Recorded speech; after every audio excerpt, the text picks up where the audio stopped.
Hey there, it's Doug Stevenson reporting from his great trip out west where he's being the Johnny Appleseed of ideas. This is my first post in almost a week because it's been so hectic, the traveling. Now I know why people use the term flyover states. Whoa, is there a lot of stuff to cover, and my admiration for Lewis and Clark has greatly increased. I don't know how they did it. Anyway, I'm sitting here in Wallowa Lake on the Wallowa River. Say that 3 times fast. It's in the background.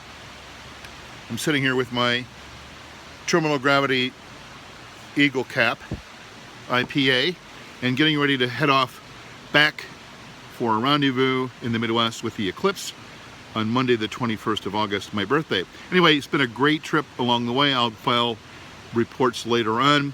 The reason I'm hand holding this is my selfie stick has gone rogue. The wireless function doesn't work, so here I am.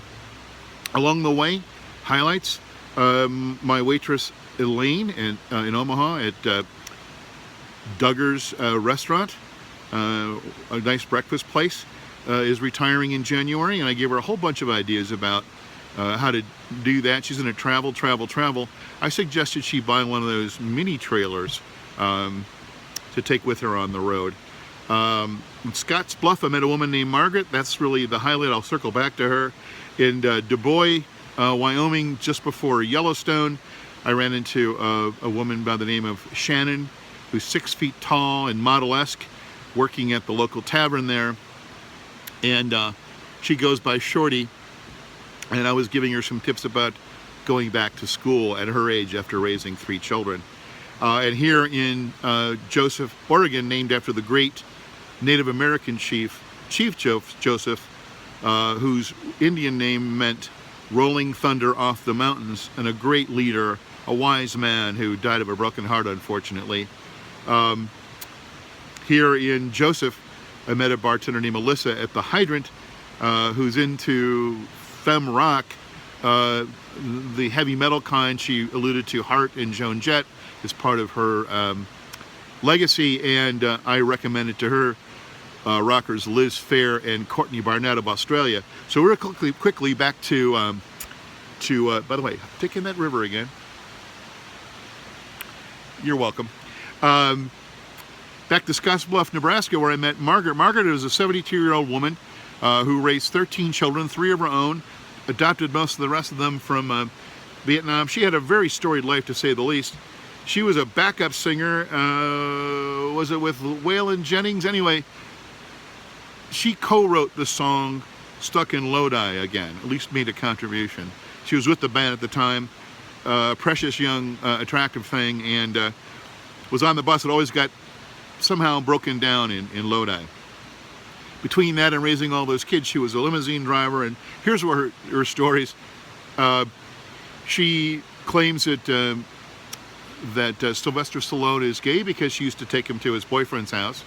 She claims that Don Knotts was a drunk because she used to discreetly take him downtown to his watering hole and wait for him and drive him home plastered. And maybe most remarkably, oh, and there's a deer right over here.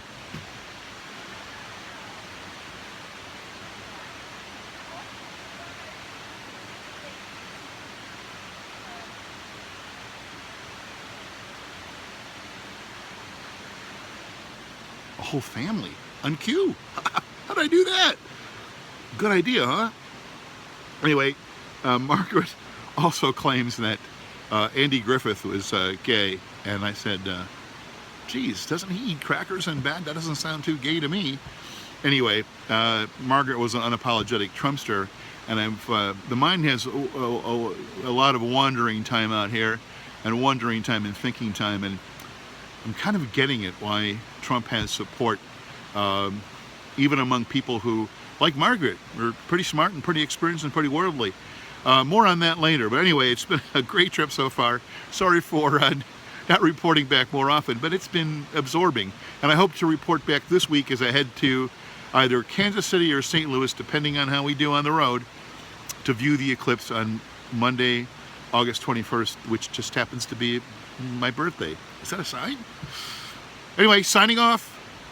The Johnny Appleseed of Ideas, Doug Stevenson from the road in Joseph, Oregon on the shores of the Wallowa River. Bye-bye.